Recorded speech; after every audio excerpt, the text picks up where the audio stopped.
Magandang hapon mga kalibrita. At eto nga may nag-request na ang boses ko na lamang daw ang gamitin sa aking mga video para mas natural daw ito. At eto na nga ginamit ko, ngunit pagpasensyahan nyo na sapagkat may matining at kaliitan lamang ang aking boses, kaya naman di ko ginagamit ito sa aking pag-upload ng bawat video ko. At eto na nga, nasa limang kwento na tayo ng tambalan. Naisali na nga sa papa ko ang mga orasyon o gahom. At nagpasya na rin sila na umuwi na muna sa probinsya nila mama. Umuwi sila noon nung pasapit na ang San Juan. San Juan kasi ay tradisyon na sa probinsya na araw ng paliligo sapagkat ang San Juan ay ang meaning nito ay basaan. Kaya naman nung araw na iyon maliligo sila ng dagat, nag-utos ang lola ko sa mama ko. Sabi sa mama ko, kumuha raw po ng kamuting kahoy. At kumuha nga si mama ng kamuting kahoy sa bukid. At ang sabi ng lola ko, huwag na magpapaabot ng tanghali sapagkat ang bubungkal niyang kamuting kahoy ay lulutuin pa nila para iyon ay ibabaon sa kanilang pagligo sa dagat. At ito na nga ang nangyari. Naghahapon na, hindi pa bumababa si mama. At ang sabi ng lola ko, bakit wala pa raw ang mama ko? Kaya naman, nagpasya na sila na umakyat ng bukid at sunduin na nga si mama. Ngunit pagdating nila ng bukid, si mama na sa kubo at natutulog. Ginising nila ito. Ngunit hindi nagising si mama. Kumuha ng lola ko ng walis tingting na nakasandal sa gilid ng kubo at hinampas niya ng 3 beses sa paahan ni mama. Yun lang at nagising si mama na pabalikwas. At ang sabi ni lola ko, bakit inabot ka ng hapon at nakatulog ka dyan? At nagkwento na nga ang mama ko. Nagbubungkal daw siya noon nang lumapit daw ang isang babae. Nagpakilala raw na siya ay si Carolina. At nang lumapit si Carolina, inaya niya raw ang mama ko na mamasyal. At ang daming kwento ni Carolina na kinasasabi ka naman ng mama ko na marating. At ayun nga, pagdating doon, dinala ni Carolina si mama sa kanilang lugar. Nakita raw ni mama kung gaano kalalaki ang mga bahay. Nagtataasan daw ito na parang building at sobrang liwanag. Napakaraming ilaw daw. At meron daw mga sasakyan na magagara. Parang halos lahat daw yata ng nakatira doon ay mayayaman. Wala raw siyang nakitang tao na mga naghihirap. At ang bawat gilid daw ay ang ganda raw. Dahil punong-puno ng mga bulaklak ito. At ayun nga, hinatid daw siya ni Carolina. At ang sabi raw sa susunod na mamasyal sila ay may uutusan daw si Carolina na susundo kay mama. At ayun nga ang sabi ng lola ko. Bumaba na raw sila ng bukid at namamaligno nga raw si mama.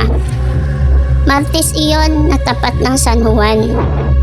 Pagbaba nila ng bukid ay agad naman si mama dumiretso ng kwarto. At ang sabi ng lola ko, wag na raw lalabas sapagkat hindi naman din daw na sila natuloy sa pagligo ng dagat. Kaya ginawa ng lola ko, ang ligo nila na sana sa dagat na uwi na lang iyon sa inuman na kanilang magkakamag-anak. Nag-inuman na lang sila ng tuba habang si mama ay nasa kwarto at natulog. At nung dumating nga ang alas 6 ng hapon, nagulat na lamang ang kamag-anak ng lola ko na si mama ay tumalon dun sa terrace. Tapos hindi man lang daw yata ito nasaktan. At pagtayo raw ni mama ay tulala. Naglalakad daw ito patungong dagat. Agad na tumakbo ang kamag-anak ng lola ko at nagsumbong. At ang sabi niya, Ang mama ko raw po ay naglalakad ng tulala. Kaya naman ang lolo ko dali-daling tumayo at tumakbo palabas ng bahay. Umikot siya dahil ang likod ng bahay namin ay dagat lamang. Pag lolo ko, kita niya ang mama ko. Halos ang layo na. Hanggang liit niya na ang dagat. Kaya naman, lahat ng kalalakihan sa baryo namin ay tumulong na rin. Lumangoy sila sa dagat para lamang masagip si mama. At ayun nga, nasagip nila si mama at nadala na sa bahay. Halos wala pa rin si mama, tulala pa rin siya, hindi makausap. Ang ginawa nila, itinali nila si mama sa paa at kamay. At dahil nga mas delikado kung gabi mangyayari iyon. Dahil wala naman mga ilaw na nagsisilbing liwanag sa may dagat. Napakadilim kasi sa likuran at ang dagat. At iyon nga kinabukasan. Tinanong nila si mama kung ano ang nangyari. At ang tanging natatandaan daw ni mama, may tumatawag daw sa kanya sa may terrace. At pagdungaw niya, nakita niya raw na may sumusundo at mamamasyal daw sila. At kahit nga anong pigil ni mama sa katawan niya, parang may kumukontrol daw na iba. Hindi niya raw natatandaan na tumalon siya sa terrace. Ang alam niya, bumaba siya sa hagdan na semento. At pagdating niya raw sa ibaba ay inalalayan siya ng isang lalaki. At naglakad sila. May nakalatag daw na pulang carpet patungo dun sa dulo na kung saan daw ay narating niya muli ang malalaking bahay na punong-puno ng liwanag. At ganun uli ang nilalakaran niya. Ang gilid ay punong-puno ng bulaklak. Kaya hindi raw alam ni mama kung dagat daw ang tinatahak niya. Dahil sa pagkakaalam niya ay kalsada na ang gilid ay punong-puno ng bulaklak. At andun daw sa dulo ang mga tao na nag-aantay sa kanya. At ayun nga, nakumpirma nga nila na minamaligno talaga si mama. At si papa, tinawag niya na kanyang mga magulang para si mama ay gamutin. At ganito ang nangyari. Nung dumating ang lolo at lola ko sa side ng papa ko, ginamot nila si mama. At nung ginamot nila si mama, ay nilagyan nila ng tato ang likod at sa may braso ni mama. Sinulatan ito ng orasyon para hindi na malapitan si mama ng mga engkanto pa. At pagdating niya doon ng lolo at lola ko, tinanong nila si mama kung ano ang nangyari.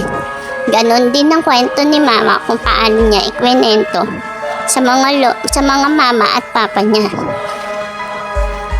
At ang sabi ng lola ko na tambalan sa side ni papa ko, si mama nga raw po ay naiengkanto. At ang sinasabi ni mama ng lugar na kung saan ay punong-puno ng ilaw at naglalaki ang mga gusali at mga bahay at mga tao roon na halos nakaputi. Yun daw ay isang lugar na kung tawagin ay Biringan. Biringan daw na kung sa Tagalog, ang kasabihan ay lugar na nawawala mga tao. Lugar kung saan mga nawawala ang mga tao. Yun ang Biringan na tinatawag nila. Kaya sa susunod kong kwento, ibabahagi ko naman sa inyo ang istorya ng Biringan. At si Carolina kung paano nagsimula ang kanyang kwento.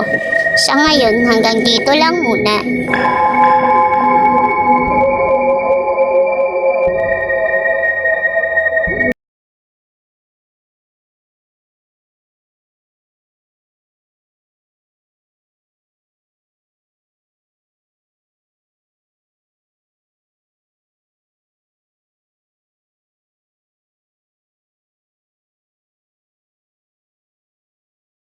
Subscribe mo na channel ko.